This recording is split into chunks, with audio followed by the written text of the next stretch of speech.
Di dalam hati mereka, fi qulubihim maradun, ada penyakit.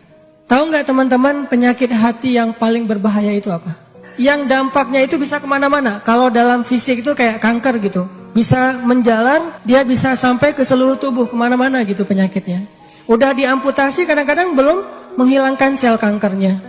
Udah di kemo berkali-kali, ternyata belum mati juga tuh sel kanker. Dia makan, dimakan oleh sel kanker. Di transfusi darah misalnya, darahnya dihabisin sama sel kanker. Sebahaya itu penyakit hati.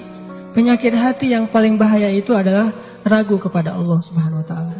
Itulah ibu dari semua penyakit hati.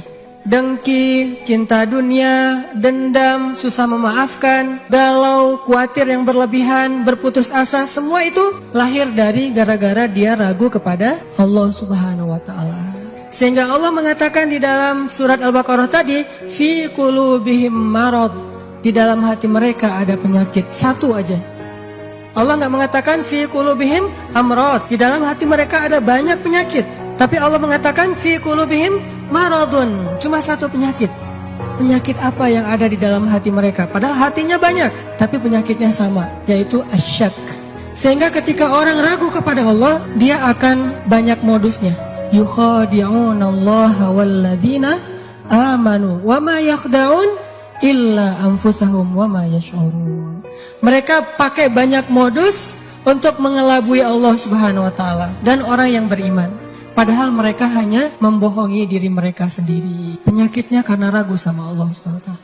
Ragu tentang apa? Ragu tentang kebesaran Allah Subhanahu wa taala. Bahwa Allah Maha Kuasa, makanya dia menjadi orang yang gampang khawatir.